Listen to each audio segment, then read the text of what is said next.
गांव भूलापुर में सुबह सुबह हर दिन जैसे किसी फिल्म का पहला सीन होता था। मुर्गे की बांग, कुएं से पानी की बाल्टी की आवाज और दूर कहीं से तवे पर रोटियों की सौंधी खुशबू। मगर उस दिन कुछ अलग था। रामलाल, जो गांव का सबसे मशहूर आलसी किसान था, उठते ही बोला, आज तो कुछ नया नाश्ता होना चाहिए।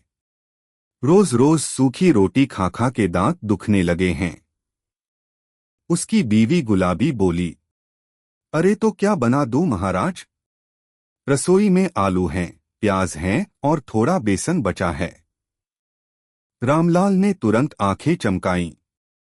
तो बना दे स्पेशल भूलापुर ब्रेकफास्ट। गुलाबी हंस पड़ी, अरे वो क्या होता है? रामलाल बोला, अरे जो खाकर आदमी को दोपहर तक नींद ही ना आए।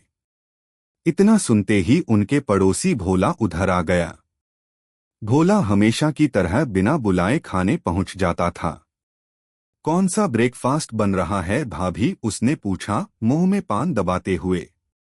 गुलाबी बोली, अभी तो सोच ही रहे हैं। भोला बोला, तो सोचो मैं भी साथ बैठकर। तीनों बरामदे में बैठ गए, जैसे कोई गांव की खाद्य समिति की बैठक हो रही हो। रामलाल ने गंभीर होकर कहा, देखो शहर वालों का नाश्ता देखो, पाव भाजी, सैंडविच, पिज्जा। हम गांव वाले भी कुछ नया बना सकते हैं। क्यों न मटर पानी पराठा बनाएं? भोला हैरान, मटर पानी पराठा? ये कैसा होता है भाई? रामलाल बोला, अरे पराठे में मटर नहीं, मटर का पानी डालते हैं ताकि स्वाद भी रहे और बचत भी।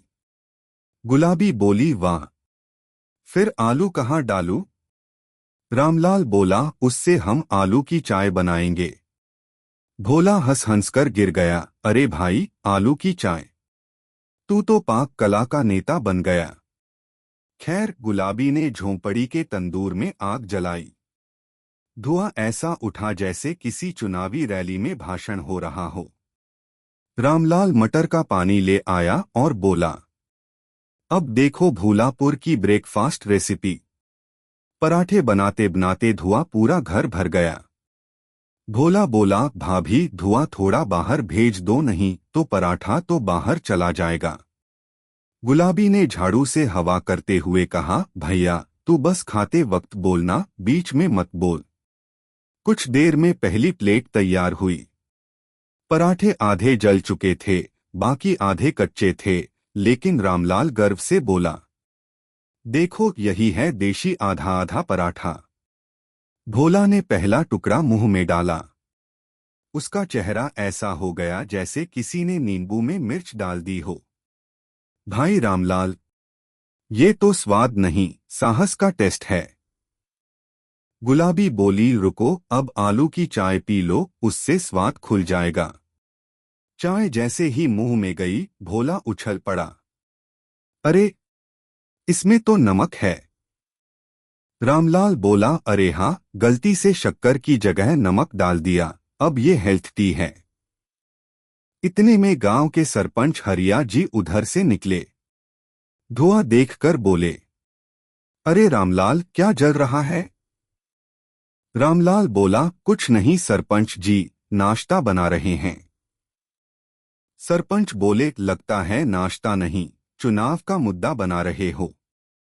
पूरा मोहल्ला हंसने लगा। भोला बोला, सरपंच जी आ जाइए, आज तो भूलापुर का सबसे अनोखा नाश्ता है। सरपंच जी ने एक कौर लिया, मुंह बनाया और बोले, रामलाल, अगर ये नाश्ता गांव में रोज बने तो लोग खुद खेत में काम करने लगेंगे ताकि भूख मिटा सकें। सारे गांव वाले ठहाके मारने लगे। रामलाल बोला, ठीक है, तो अगली बार सबको नाश्ते पर बुला लो ताकि सबका हौसला बढ़े। भोला बोला, और अस्पताल भी पास में बुला लेना भाई। शाम को जब सब लोग हंसते हंसते घर लौटे, गुलाबी ने रामलाल से कहा, देखा तेरे नाश।